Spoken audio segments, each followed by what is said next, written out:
We are heading to week 6, Shane. We get past week 5 here, and as you can see, we have just 2 teams that are already playoff eligible with EPC and Milledgeville getting their 5th wins of the year to make them at that playoff eligible mark. But Shane, one of the big things about week 5 takeaways is it lived up to exactly what we thought it was, which was a bunch of chaos, really. I mean, you take a look at a lot of the people's picks, and they were all over the place. I mean, us included. I mean, we went 5-4 on the week. It was a tough week, and you look at some of these scores, there was a lot of really close ball games. Stockton and River Ridge was a touchdown game. Milledgeville and Orangeville today was a touchdown game.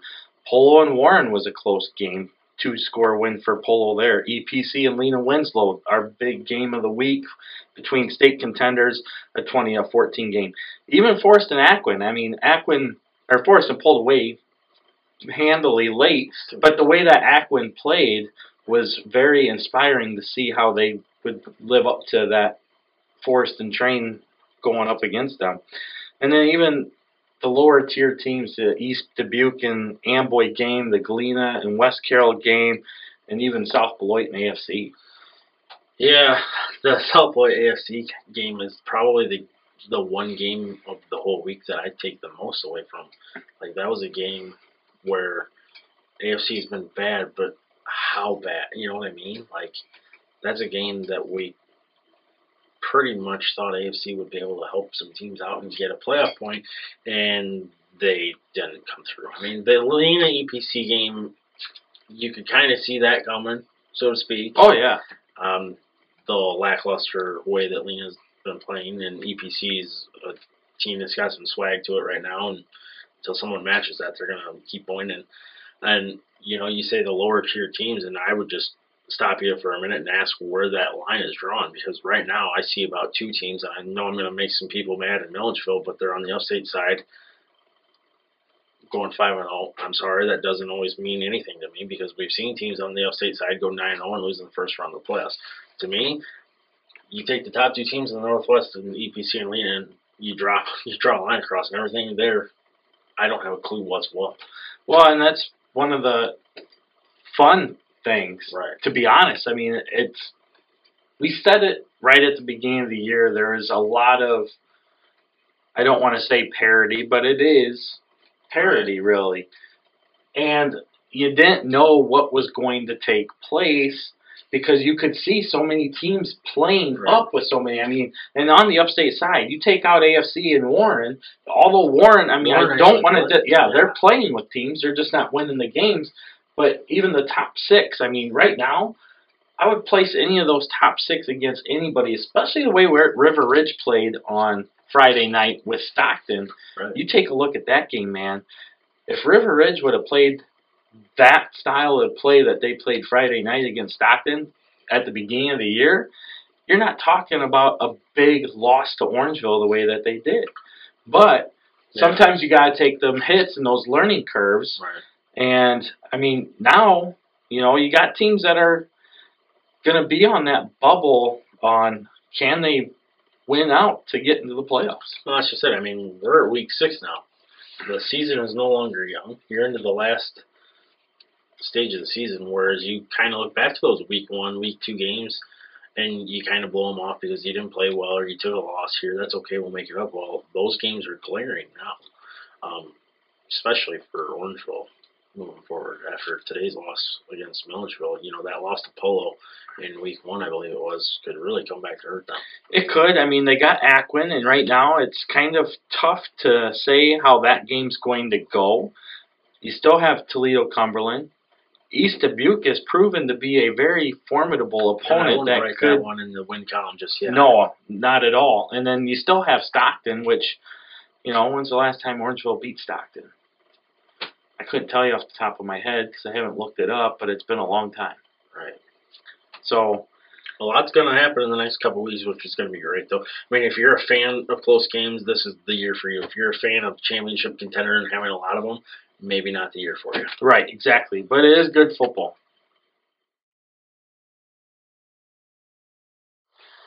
Shane, another big topic that we had coming into this past week was the conference structure realignment and the vote going in favor, 10 votes to 4 votes in favor of a north-south split. So the restructuring of the NUIC is going to go north-south, which is going to revive a lot of the old rivalries that we've had in the past. And I think a lot of people really like it and are responding well to it. Right. Of the 4 votes you had, what was it? Du-Pec, Dakota, Stockton, and East Dubuque. East Dubuque was the 4th one. And, you know, you look at those 4 teams, and I think a majority of those were based on travel issues. I mean, Du-Pec to East Dubuque is a haul, kind of like East Dubuque to Amboy would be. But obviously that's no longer needed. You know, you kind of break down, yeah, teams are going to like it, and especially if you're a heavy hitter on the northwest side. This year, you know, I mean, let's be honest here, the last, how many years it's been Dakota, Galena, Winslow, EPC, and Forreston. If you're one of those schools, you don't want to lose it playing any of those schools with Right. this alignment. But with the way that the alignment is and the enrollments are, all those schools are still going to play each other with their crossover. Right, exactly, and that goes to the next point. So the crossovers are still going to be based on enrollment. Right. So you still have that playing in your favor. The other thing, keeping it closed is a good thing actually for playoff point purposes. Right. I mean, a lot of people are like, well, we should be able to schedule out-of-conference opponents. No. Yeah, that's fine, and that's great, but you got to remember that can also hurt your playoff point picture. Right. Whereas a closed conference, it's consistent. Right.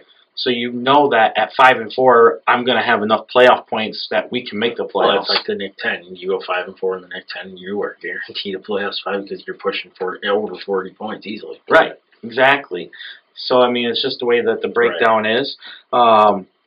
With the split, though, being the north-south, obviously you're going to get some of those old rivalries back. Dakota and Orangeville's coming back. Galena, Winslow, and Stockton's coming back. Right. And then, like you said, you still get some of those bigger matchup crossovers that are going to stay there, like Dakota and EPC. That has been a really, I wouldn't say it's a true rival, but they've been really good ball games over the years. Right, and I mean, looking forward a little bit more next year, I mean, the North is going to be pretty top-heavy, I mean, compared to the South. I mean, look at the South teams as to what they're going to have next year moving forward. I mean, the South is going to be, in my opinion, weaker than the North next year because the rises of Du-Pec and Galena again, coupled with Galena, Winslow. Dakota will have a decent team. I mean, Stockton is what Stockton is, and I mean, Orangeville as well. I mean, the North's going to be a load, but next year, you know, you look for a revival out of Aquin for back to where they're going to be. Forreston, you know, that's going to be a little touch and go there, but EPC loses a ton. Right. So I mean, and Amboy, from the looks of it, may be doing some good things. Right. So I mean, this is going to be good. Yeah, it is, and it's going to give you a look at some scheduled games that you haven't seen the opponents play in a long time. Right, since we were in school. Yeah. So that's going to be nice. So it's a great thing. Glad it's finally happening. It was one of the things that we've been talking about consistently. Right. And granted, it still doesn't leave out the chance for districts, as that's still being a proposed issue with the state of Illinois, and the interest level in districts is also growing as well, as we're almost up to a 50% yay, nay in favor of, so I mean, that keeps growing. Right, and I mean, I'm glad they went north-south rather than east-west, but there was also some talks over the past couple of years, what if they split it into 3 different divisions and, you know, had all those crossovers as well. So, I mean, they couldn't have done a better job than what they did. Right, exactly. So, also, don't forget to sign up for our YouTube channel. The minute that you do so, you can be updated once we have all of our videos posted as well. You'll get those updates immediately. AFC at Stockton. AFC comes in with an 0-5 record, while Stockton comes in with a 3-2 record. Last week, AFC lost to South Beloit 26-14, while Stockton beat River Ridge in a close one, 22-14.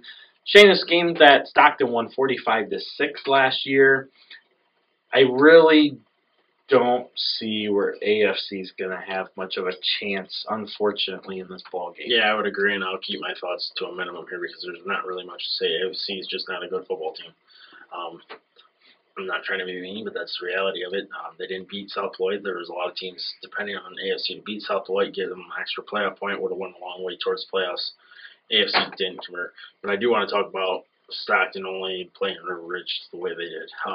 Granted, you were at that ball game, so I'll let you speak your thoughts. But you know, on paper, people probably thought Stockton was just going to run away with that. But what we've been saying about Stockton, one-man band, you contain the one-man band, you got a good chance. They contained him to a point where he still ran for 200 yards, but it was a one-score game.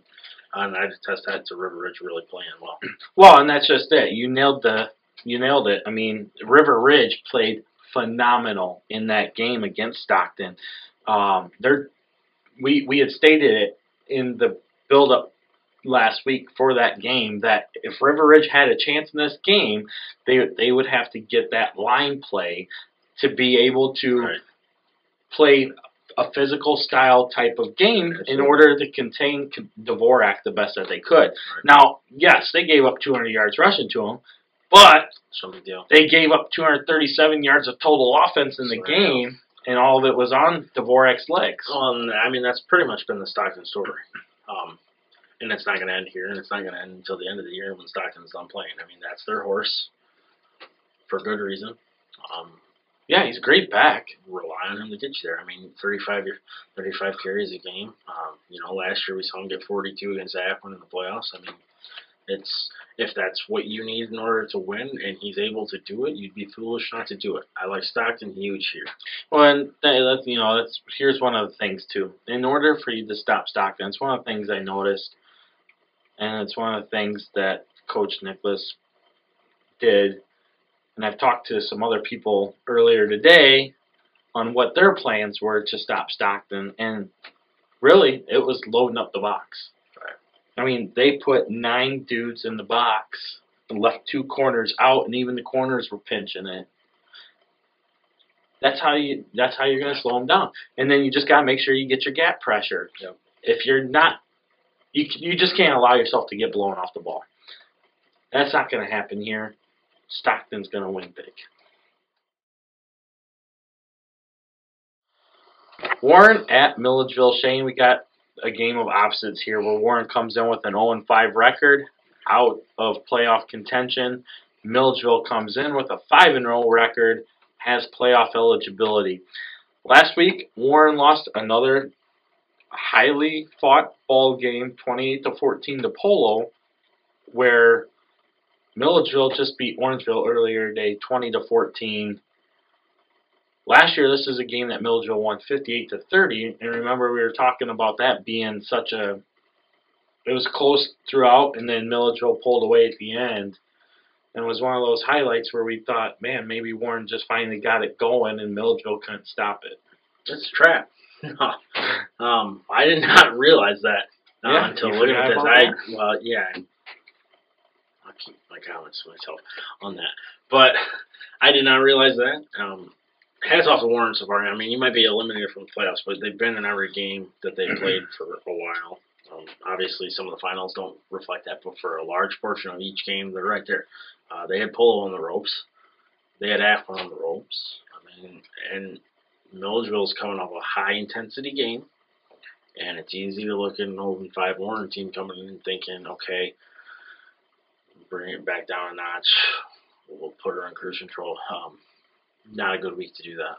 You know, in watching today's game, I mean, Cade Gusloff got a boatload of the carries for Milledgeville today, and it almost makes you wonder if the magnitude of the game, with how good Milledgeville is this year, is that getting to Coach Robles' play calling, because Carson Boyer only had 13 carries today, and granted, of those 13 carries, Orangeville contained him to 27 yards, which was very impressive. I mean, there again, if Orangeville can continue playing in this realm, they have a lot to look forward to. And hats off to Coach Doyle for, listening to me rant about being predictable last week and throwing out the unpredictable pass play to give them a touchdown that gave them an early lead. So, and I like the play that Orangeville has going on here. And Milledgeville being at 5-0, I mean, you're right. Coming in with Warren, who's been playing hard, it could be a wake-up call. The part that concerns me with Milledgeville, not necessarily this week. I'm going to throw this out there. Milledgeville's going to win. They're going to probably be in control of this game. The part that worries me about Milledgeville is, you just threw it out there. Their star running back has how many carries? He had 13. And how many yards? 27. And it was a close game. Yeah. Good teams in close games, their stars still come to play. Boyer, no doubt, great running back, whatever. I'm going to say this now. If Milledgeville ends up going somewhere in the playoffs, they're going to need more out of him in close games rather than less than 2 yards carry. I mean, look at all the great teams. Their star players have more what would you call it? More pizzazz in big games. Whether they're keyed on them or not, they still get theirs. Right. I mean, like Dubuque. He still goes for 200, although he's the only pivotal point. But if you see my point here. Yeah, no, I totally catch your drift there. I do like the way Milledgeville plays. They do hide the ball very well. Mm-hmm. They do have the multiple options with Munns on the double dive fake with the QB option to the outside, or the quick toss out to Boyer to the outside, or you got Rand running up the middle, or Gusloff running up the middle, or off tackle. I mean, they do a good job getting the mix and flow going, but, it can be said when you're in uncharted territories like Milledgeville, even from a coaching standpoint, you could become very tight, and it causes your play calling to become even tighter, and you move your playbook smaller. We've seen other coaches in the area that have problems with that sometimes in big games. You play smaller. Yeah, and I mean, that could be the case, or they just weren't showing it because it was Orangeville, and they know they may see them down the road again. Very possible. I like Milledgeville, though. Polo at River Ridge, Shane, this has got a matchup made for playoff rights right here. As Polo comes in with a 4-1 record, we've discussed it a lot. Unexpected record. River Ridge comes in at 2-3. Another one where, they could be or should be sitting at 3-2, honestly, right now. And that's where we had them projected. Last week, Polo beat Warren 28-14, while River Ridge lost to Stockton 22-14, a game we already talked about. Last year in this game, Polo won 29-8. This year, I think that it's going to be a closer game. Obviously, Polo still has very good, skilled players with Tucker Mumford, Ethan Phillips, Braden Solto. River Ridge, of course, responds to that with, Cam Kiley, Wyatt Potter, Ben Christ, Jacob Spear. So they got the skills are there. Yeah. This is going to be one of those games, Polo's done a good job of playing hard against teams that they shouldn't be beating, and they're pulling out wins. Oh, that's just it. River Ridge was struggling with that earlier in the year, but their Friday night, they put it on with Stockton. Yeah. Polo's been a little bit of a surprise. I mean, it all started with that week 1 win where Orangeville put it in a box and wrapped it with some Christmas wrapping paper and said, "Here you go, have a win." Realistically, I'm not kidding. That's what happened. Yeah. But hats off to Polo because they haven't turned back from that. Well, that's just it, too. I mean, you can even look at their week 4 matchup with Aquin. Aquin did the same thing. Have a win. Yeah. Yeah. Both games, Polo Aquin, Polo Orangeville, reminded me a lot of the same type of game. And Polo just does that lull you to sleep type deal, and then all of a sudden, boom, they break a big one. But you look at Polo's remaining schedule, okay, River Ridge, Stockton, AFC, EPC. Theoretically, EPC Week 9, that's a loss. That's going to be a loss. AFC is definitely a win. That's 5. Their crossover, or their non-conference, was with Metro East Lutheran. You're not going to get much there. They're going to be on the brink of the playoff point bubble at 5 wins. Right, they need 6. They need 6. Because you had Edwardsville Lutheran, and you have AFC. I mean, EPC is going to offset AFC based on what I see. Yeah. I mean, AFC. From here on out, EPC should go 9-0. Right. So, Polo has to get to 6 wins. If they do not win this ball game, they will not get there. Theoretically speaking. Although we have also said Polo's going to lose before and have somehow won. River Ridge is at home. You know, coming off of a hard loss, but one that you can feel good about, though. I mean, that goes a long way with kids. It does.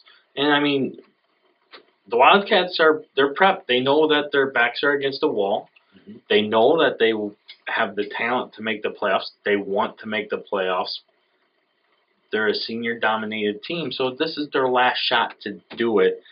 And at the same time, if they make the playoffs, they're going to set school records for most wins in a season as well. Well, and another thing we haven't mentioned is both these programs are gone after this year. Yeah. So, I mean, this is the last hurrah for both of them. So, but they'll get each other an 8-man. Yeah, the wonderful 8-man league. So, can't wait for that matchup. So, I'm really looking forward to this one first, though. Yes. So, River Ridge being at home, Polo traveling there. It's a haul. Polo kind of squeaking off some wins that maybe they shouldn't have. River Ridge playing better lately. I'm going to take the Wildcats at home. Don't tar and feather me. You just stole my thunder. I want to take River Ridge as well. Our non-conference game takes us to Pecatonica, where Du-Pec comes in with an 0-5 record, while Madison comes in with a 5-0 record. Shane Madison beat Nokomis 36-14 to become playoff eligible today, while Du-Pec lost to Dakota 36-0. Last year, this was one of the games on the calendar that we marked that could have been the first win for the Du-Pec program. Almost was. It almost was, as they lost to Madison 28-21. Yeah, that was a close game. We didn't travel down there. I guess we're not loyal NUICers to make that trip. But all jokes aside, we were getting the updates, and I was like, okay, this is kind of going the way we thought. Du-Pec's going to escape with a win. I mean, there again, like we talked about AFC with South Beloit, this is another chance with Du-Pec and Madison to get everybody on the northwest side a playoff point. And those are valuable, especially this time of year. Madison's going to make the trip. Du-Pec's going to treat them well while they're here. Hopefully the extracurriculars that happen down in Madison do not make their way up to the north. Yeah, that would be pretty sad, as you heard some of the escalation points during last year's contest that involved players and fans of the same team taking part in some extracurricular activities off the field, of course. But that's that kind of discipline that can be troublesome. I mean, you take a look at Madison's schedule thus far. They have a forfeit win against that team out of Canada who, they left 13 players behind at the border. I had not heard that at all. Yeah. They came down to play a game. I gotta stop you right here. Sorry. Yeah, we have to do this right. How in the hell do you know this? Okay. Sorry. But, St. Louis team, they beat by 1 score, and Wood River by 2 scores, and then they just killed Bunker Hill. Yeah. Literally, they killed Bunker Hill so bad they quit. Yeah, they did. But I'm trying to keep it together here. We're going to keep it together. Bottom line is, this is not a good football team coming to play at Du-Pec. We're going to have coverage there. But Du-Pec needs to show up. I mean, we're rolling. We're still rolling, Kyle. This is worse than our Christmas carols. Just bear with us for a minute. But yeah, Du-Pec needs to find a way to move the ball, something they've struggled with all year, and also find a way to get in the end zone. Are you all right? Yes. We'll be okay. Just stick with us, folks. I'll handle it. Don't worry about it.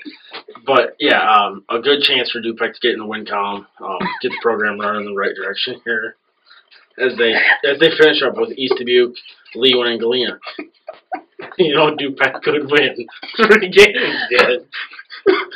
So, all things considered, though, I think I'm going to take Madison just for the fact that Du-Pec hasn't been able to move the ball that well and find the end zone as well as we thought they would come up to this point. And then, sorry, I didn't know we were still rolling. I thought we were off. But we weren't. Anyhow, that's one of the things that Du-Pec needs to focus on here. Like you stated, they're playing more physical brand football, which is great to see, but they're not getting the results that you should be getting because they're not moving the ball. Right. They're not scoring. Madison, despite the crap schedule that they've played, I mean, literally knocking one team to completely eliminate football altogether now, draw back their co-op, playing the Canada team. Yeah. But yeah. Yeah. Who are you taking, Kyle? Who's it going to be? Just spit it out. Who's it going to be? I would love to see Du-Pec win, but man, it's going to be Madison. Sorry, folks.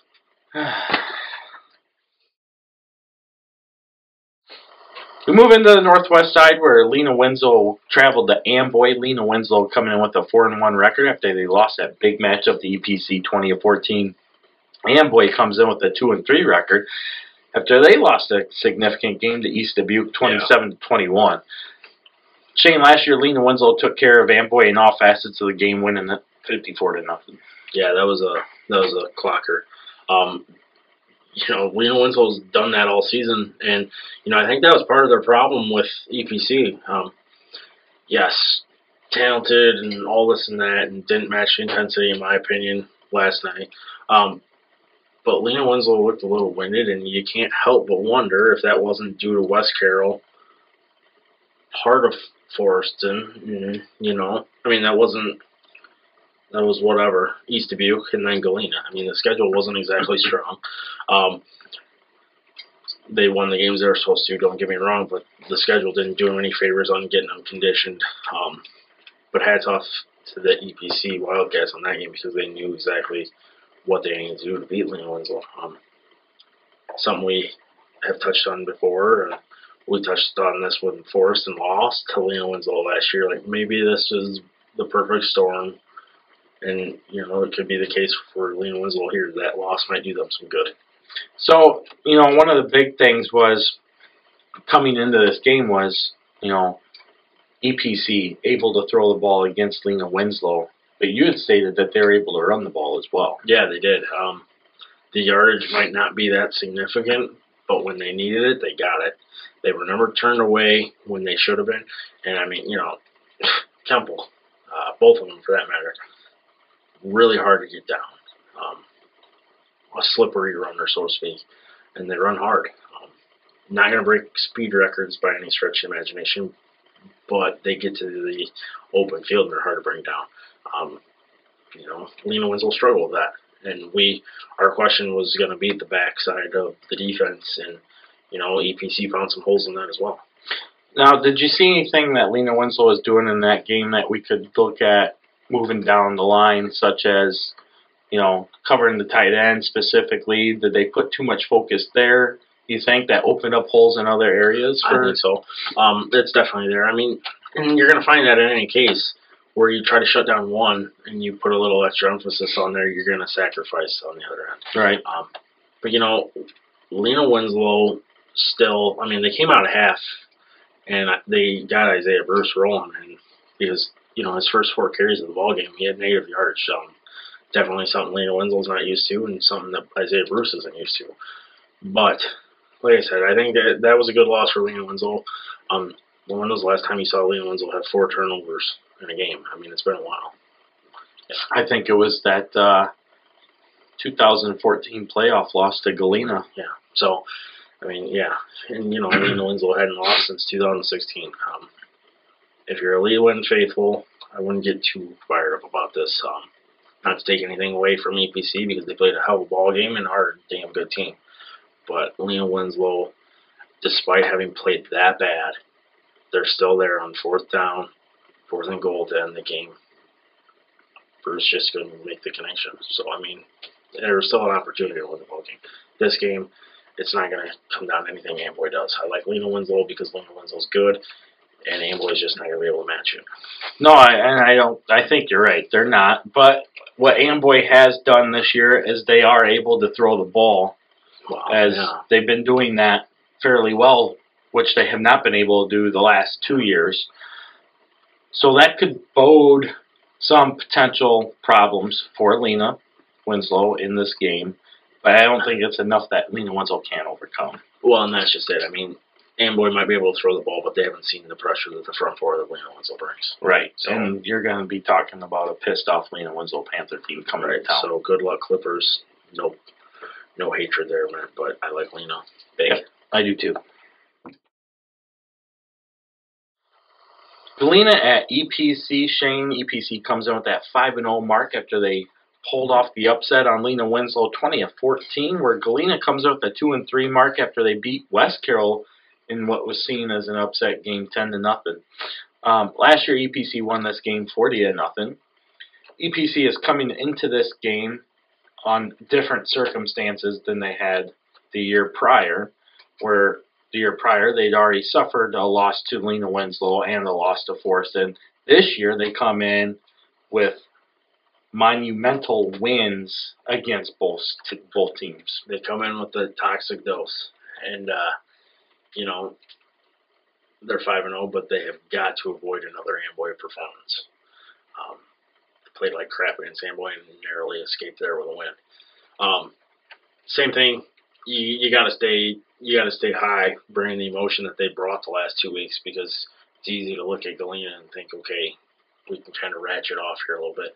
I wouldn't do that necessarily. I don't expect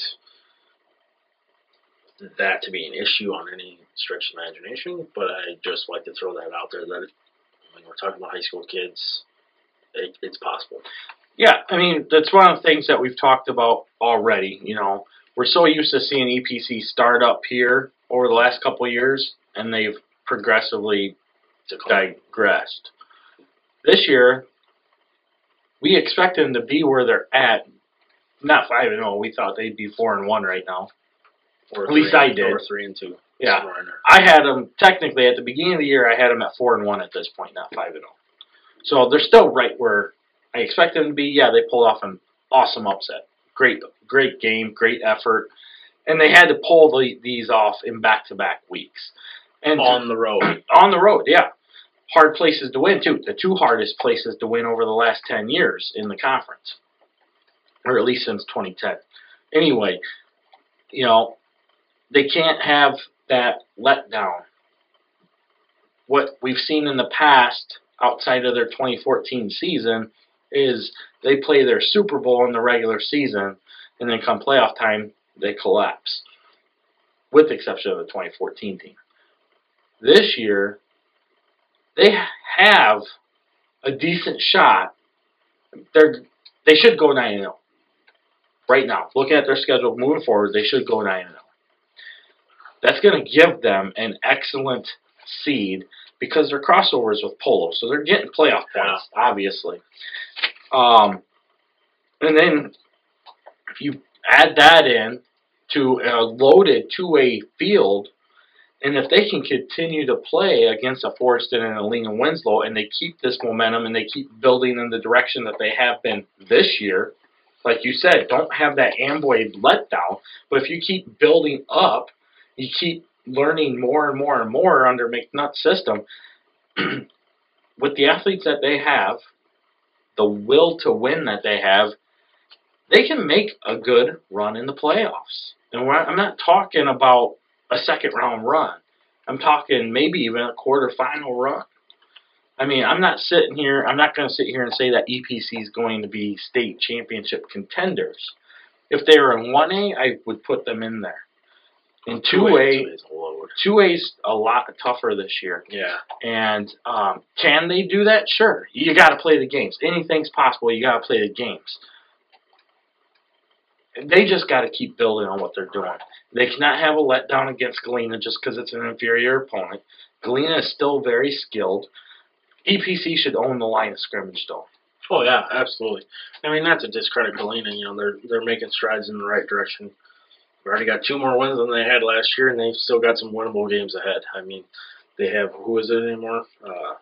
Well, they got to play Du-Pec, they got to play Amboy, and then they have EPC and Forreston Right, so, back to back.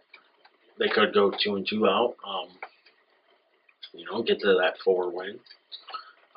They're gonna have to steal one though if they want to talk about playoffs in Galena. You either got to beat EPC or you got to beat Forreston. If you take into consideration that they could potentially beat Amboy and Du-Pec to end the season. I don't think it's this week though. No, definitely not this week. I like EPC. Forreston at East Dubuque. Forreston comes in with a 3-2 mark after they beat Aquin 62-33, while East Dubuque comes in with a 2-3 mark after they beat Amboy 27-21. Last year, Forreston won this game 40-7 after it was a blowout in the first half, and then they just kind of idled back. Honestly, obviously, this year's Forreston team is not the Forreston team that we've seen the last 2 years. It is what it is. Yes. But they still are a very physical football team, even despite the big losses to Lena Winslow and to EPC. They are still a very tough football team. I would agree with that. They didn't have the best showing against Lena Winslow and EPC. And then it seemed like, well, not so much the Lena Winslow game, but it kind of snowballed on them from EPC. And I've never seen so many kids gimping around after a game or during a game than I did against EPC. They were pretty banged up. I don't know all the circumstances of last night's game, but to allow 33 points against Aquin is concerning to me because East Dubuque is able to throw the ball a little bit. East Dubuque's one of those teams that they might not be that great, but they're not that bad. They're one of those pesky teams that you kind of got to put away while you can. You don't want to let them linger around. Well, that's just it. I mean, they're not going to overpower you because they don't have. I shouldn't say they don't have the players that can. I mean, I was just having this conversation earlier today with a guy, and the topic of conversation came up on size. The size of the player. How big were you when you played? Stuff like that. And to me, it's not how big you are. It's the mindset with what you play at. And we're not seeing kids all the time playing to that mindset. I mean, I played for a Hall of Fame head coach who said that you need to be the toughest SOB on that field. And he willed you to be the toughest SOB on that field. There's a difference between that and what you see in some kids today. And I don't know if you want to call it the Xbox generation or whatever.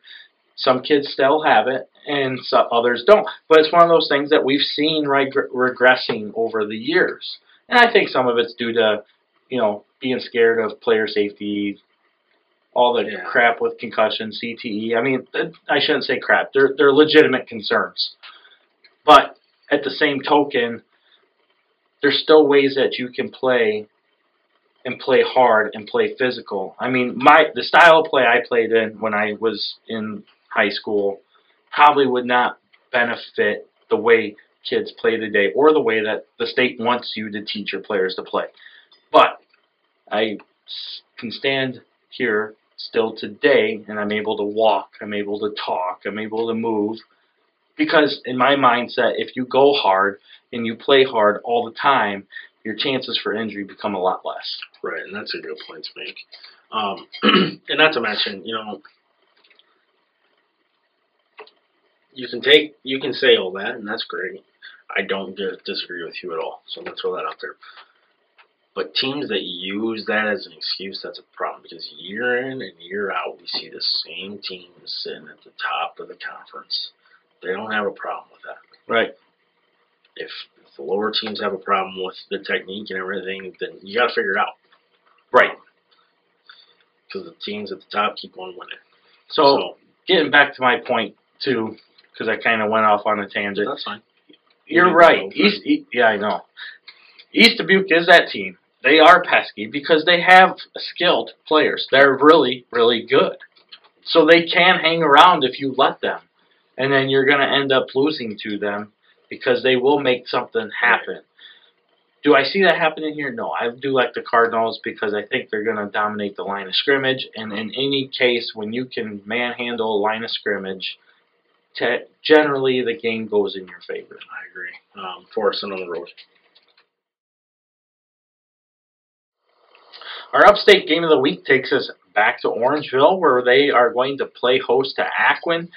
Both teams come in with 3-2 marks after Aquin lost to Forreston 62-33, and Orangeville lost to Milledgeville 20-14. Last year in this contest, Shane, Aquin won 27-6. Obviously, last year Aquin was a lot more talented, older. I shouldn't say more talented because Aquin's still very talented, more experienced. Knew how to win. Yes. Aquin is still trying to find that identification right now. For sure. But this is one of those games where it's going to be critical for either one. Looking at their schedules, they need to win to make the playoffs. You take a look at Orangeville's schedule, like we stated before. You still got Aquin. Then you got to go down to Toledo next week. You got East Dubuque, and then you finish with Stockton. Now, on Orangeville's schedule, realistically, I can see all 4 of those games as being winnable games. Mm-hmm. However, the one I'm really concerned about, honestly, is East Dubuque. Yeah. We just touched on them. A pesky team. I'm gonna throw it out there. They play in the Northwest. People probably don't always agree, but we kind of have been. We kind of talk and agree to this amongst ourselves that a medium to lower team on the Northwest is still gonna give an Upstate team all they can handle for most times. But yeah, both teams have really hard schedules remaining. Realistically, I'm going to say it, whoever doesn't win this game, you're done. Your playoff chances are done. Unless you win some games that you probably shouldn't. Well, here's the thing. If Aquin loses this game, Aquin can go 5-4. Because you have Hiawatha. You have Hiawatha and you have Forreston. Orangeville can go 5-4 as well with Toledo, because Toledo's sitting at 4-1 right now. But the East Dubuque hurts them, and the winless AFC also hurts. Well, the winless AFC hurts both of them.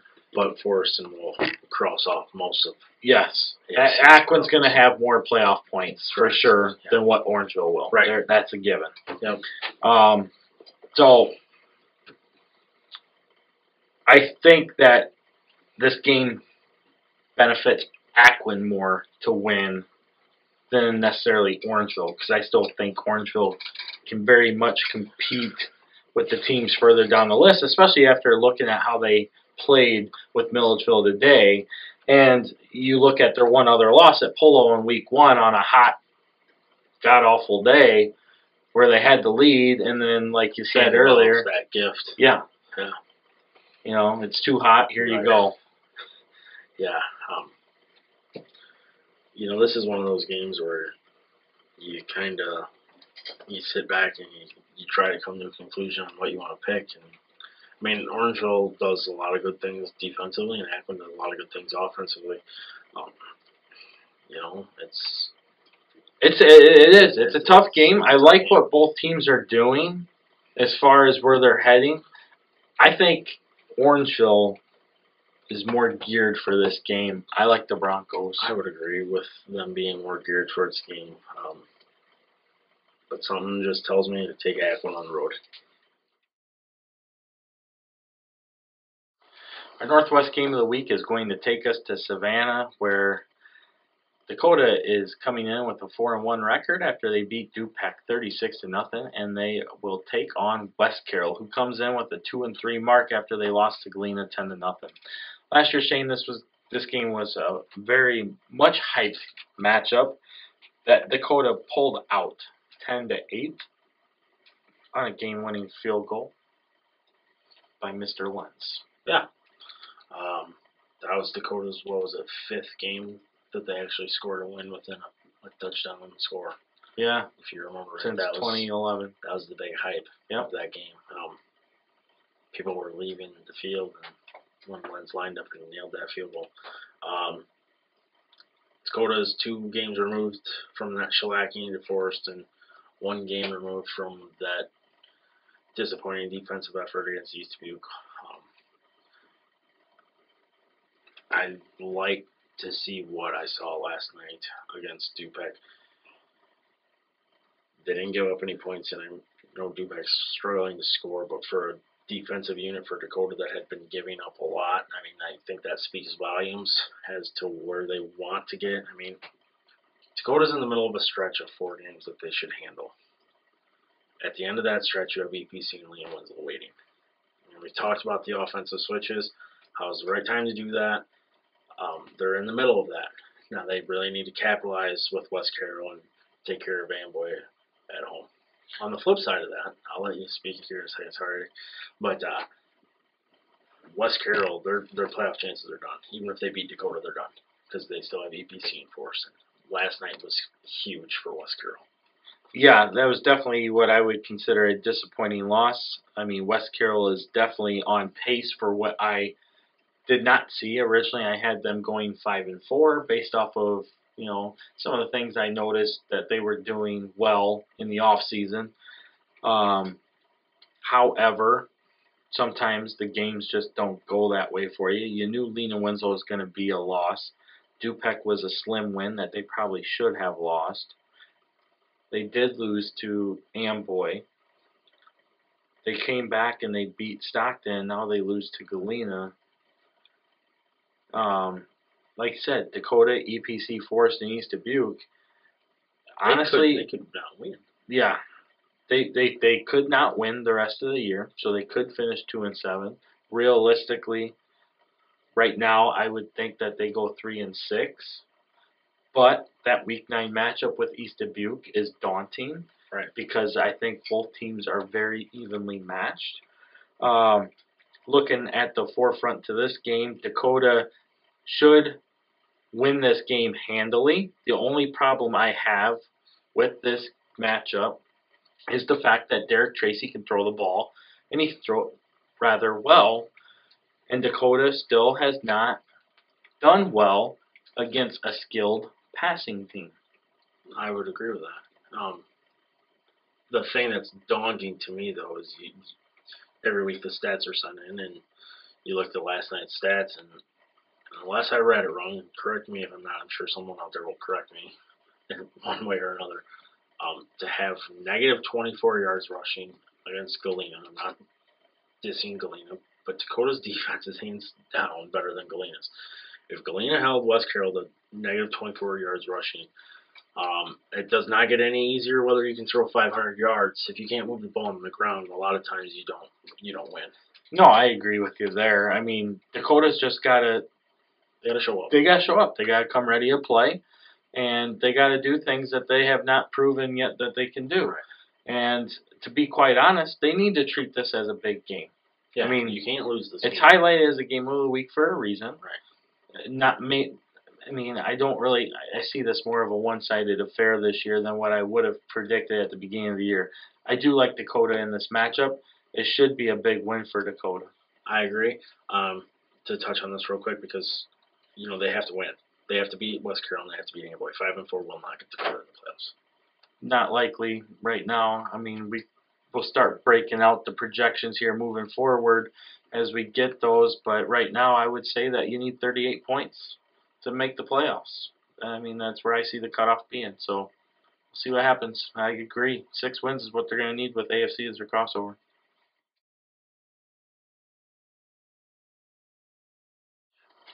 All right, Shane, we moved to our Player of the Week segment where we had a couple players perform rather well this week, although it was a tougher week to try to find some players to live up to that. And, of course, there were some big games, too, where we could have just picked somebody, but it became hard to pick.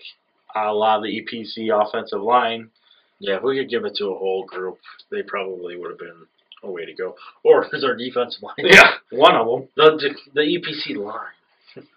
But like you said, we can only give it up to one player. So, I mean, obviously we want to commend the EPC offensive and defensive lines for their game because they did play a very physical ball game on Friday. However, our first winner is going to be Forreston, quarterback, wide receiver, defensive back / whatever you want to put him at, Mr. Hunter Rogers. 97 yards rushing, 91 yards receiving, and 2 touchdowns in their 62-33 win over Aquin on Friday. What a game. Yeah, I mean, that's big for them because it was against Dakota that they moved him to be quarterback and things clicked there. So, good game for Mr. Rogers. On the other side, we have Dakota's Carter Drake as he racked up 9 tackles, a tackle for a loss, a sack, along with 4 QB hurries in their win over Du-Pec, 36-0. And, this is a kid that doesn't really get all the recognition that he sometimes deserves, but had a good game last week. We don't really talk about him much, and it's probably due to the fact that this is the kind of performance that he puts in week in, week out. Yeah, I mean, he's definitely a difference maker for the Indians. He does play very well. Obviously, he gets the off-season accolades with the all-conference honors. Here again, though, he kind of goes quietly about his business, so to speak. But a great performance there. So both these guys will earn their medallions, their Player of the Week T-shirts, and their pizza voucher from Coaches. Thanks again to our sponsors, Coaches and Hometown Trophies, for their support in providing us these items to give away for the Player of the Week awards.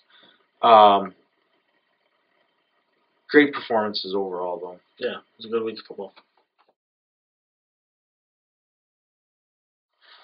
So, Shane, we've got some good games here. Obviously, our matchups are what they are. Got some good games, big ones on Saturday with Du-Pec and Madison, Orangeville and Aquin. Not so much playoff lines on the lives on the line in the Du-Pec Madison game, but there are playoff points to be had there. Right. Orangeville Aquin definitely is got to have that playoff type feel. Yeah, starting to get like the NFL here. We're gonna have football on every day. I'm just kidding, but I like that there's 2 games on Saturday, and we're in the middle of a 3-week stretch with Orangeville playing on Saturday. If you get a chance where you're not working, you want to go travel next weekend, they'll be on the road. But it's a good chance to add another game on your docket, and also gives the area more chance to see football. So you can't complain about it. Right, definitely. And as far as like our pick'em standings go, I mean, let's be honest. Actually, we've been pretty bad here recently. See, you're gonna have some obvious games, but the close games, what I would suggest to do is when Kyle posts my picks, just pick the opposite. You'll probably win. Yeah. So, it's fun. I mean, basically looking at what we have going on here, we identified this season that we would see this, where teams are competing with each other. We just could see that it was getting closer together. So realistically, it just makes it more fun. I mean, our games going the way that we think that they should go? No. But that's credit to these teams for giving it everything they got every week, too. So, I mean, you really can't. It makes it hard, but fun at the same time. So, get out to the games. As always, root for the NUIC.